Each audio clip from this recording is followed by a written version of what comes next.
Spacey, sticky, super cush. It just fits different. Experience a new high. Ultra, stay out there. Brian Powell of I Run Far here with Josh Wade after his third place finish at the 2025 UTMB. How are you, Josh? Yeah, I'm really good. Super chuffed. Body doesn't feel too bad apart from the legs and feet are a bit sore. But yeah. You seem to be in a pretty good mind space as well. For sure. Yeah. It's really good. Yeah, it's our first interview with you, so we'd like to find out kind of your background with sports and athletics. Where did your journey get started? Sure. So I more come from like a fell walking background, like as a kid, and then got back into it maybe in my like late teens. And this is coming out of the Lake District in the UK. Exactly, the Lake District. Yeah. You know, like walking up and down, power hiking up and down hills. This is all good. It was training. just walking for that back in the day. Yeah. This is not thinking about training for ultras or anything like this. And then that progressed to running, and then just spending like long days out in the hills and just having fun really. And then started like entering races, and I really enjoy this. And I just love training, and then I started to progress a bit more with the racing ultras, and I'm now here at UTMB. Yeah, when and how did you start running? First of all, started running. I did some local fell races in the lakes, of course. And how old were you? Maybe 2017. Okay. When was that? So young 20s. Yeah. So not too long ago. And and then just progressed onto the longer stuff. Yeah, you obviously started out doing pretty well from the get-go at trail and ultras. Yeah. I think maybe the long days spent out in the hills and just doing all like aerobic based training has helped maybe with the the long stuff. Yeah. Well, you found yourself here at UTMB.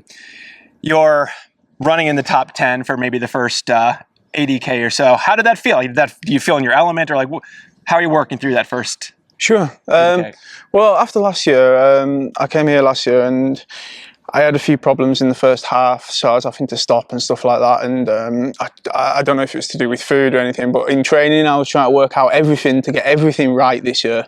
And I set off and everything felt good. Pace felt good. I wasn't trying to like force anything, actually. I just wanted to run a good race of how I felt. And I just felt good the whole time, really. Apart from the cold weather, it was like going over like Col de la Seine when it was snowy and stuff like that. It was like, this is crazy. This is more like the UK spine race. But apart from that, the body felt good. And the legs felt good. If you started talking about just cold and rain, your mates back home would probably give you a little for sure. When I saw the forecast, I was like, this is pretty good for me. So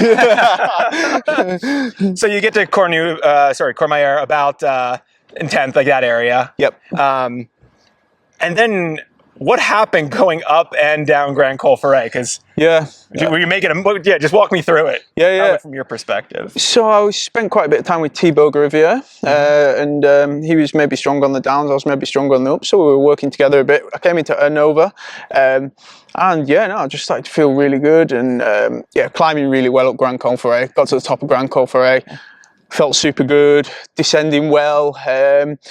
And everything was just like flowing, like the body was firing on all cylinders, and I felt really good. So I was just like, let's just keep going like this. And did you have to rein yourself in at all? Because I mean, it's one thing to like make progress on a climb and catch a bunch of people, and then you're like, I just caught a bunch of people at the downhill. Or you're just letting it go. Have I gone too hard? Yeah. I did feel a bit like that on the flat, coming down to when you're heading towards Champay-Le Fouilly. I was moving at a good pace. I felt this feels pretty strong. Maybe back off a little bit there, but I didn't back off, and I was like, okay, let's just keep going. Okay. And we never know, right? Yep. Could we go wrong? But I mean, because that has to be a sort of a tricky calculation for you, because here you are, you're feeling good. But you're also in third place in UTMB, which objectively we would be huge. Yeah. For sure. And if you keep pushing it too hard, you risk losing all of that. Yeah. Oh, I agree. When I was just heading up the hill to Champay-Le, that's when I passed third position. Yeah.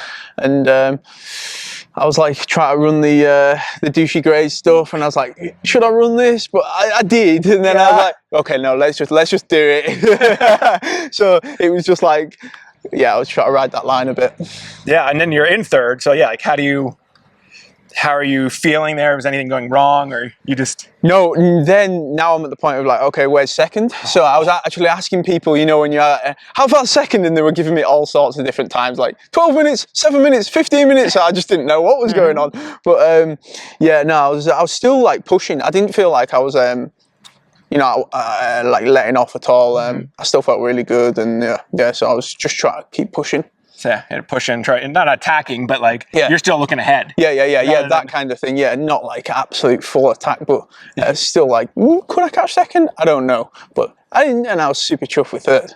Yeah, how does it like feel to come into Chamonix in third place for UTMB? It was so good. Like it was the best day of my running so far. Yeah. Like I love this race, and this has been like the goal race for me since I started doing this sport. So like, yeah, no, I was over the moon. How does that have you thinking about the future? Yeah, like, yeah, I just want to keep coming back for more. Like UTMB specifically? Or? I always say I'm doing this race for the next 6 years. Seriously, that would be UTMB, yes. Seriously. I'm like, I've got 6 years to do this race, but whether I do it for 6 years or 4 years, I don't know, because like I want to do hard rock and diagonal few as well. Like these are two like 100-milers that I really want to do as well. So yeah, but I'll be back next year for sure to UTMB. Yeah, probably. But you're very much drawn to those big mountain hundreds. Yeah, the big mountain hundreds. Yeah, right of course. I'd love to hear a little bit. I mean, you've won both the 100K-ish and the 100-mile race at Ultra Trail Snowdonia. I'd love to hear a little bit about that race, because we see it in the results, but I've never been over there. Like, tell the world about Snowdonia. Yeah, the race there is completely different to UTMB. Like, you know, like when you're running down here, you're running over the coals and stuff, you can really open up your stride. In Snowdonia, you can't really do that. You have to be looking at the ground all the time and jumping over rocks and going through bogs. So it's actually really hard running. We say running, but you're actually more like obstacle course racing.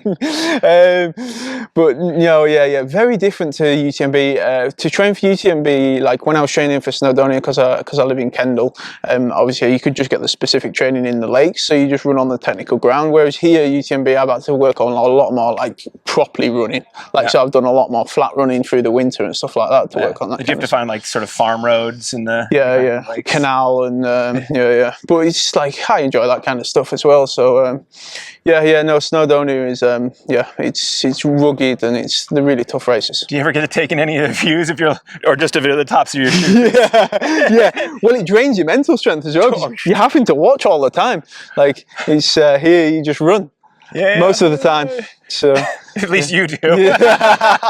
Probably some fast walking as well. Apart from the uphills, they're all walking. But the downs, you can like coming down Grand Pelfret, you know, you can just run.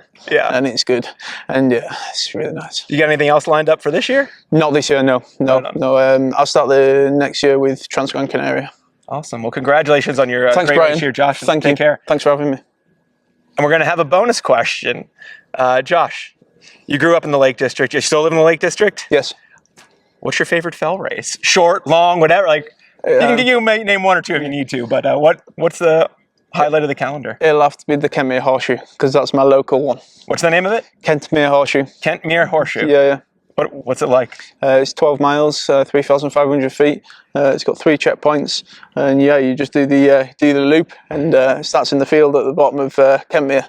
What's the descent like on that one? Oh, the descent is really rough. It's like you go through like just a field, like bogs, and then you end up in like this dry river stream. It's like all boulders and stuff. Perfect training for the end of Trans-Gran Canaria. Well, yeah, there you go. Exactly. Cool, we'll have to check that out. Yeah, you should do. Yeah.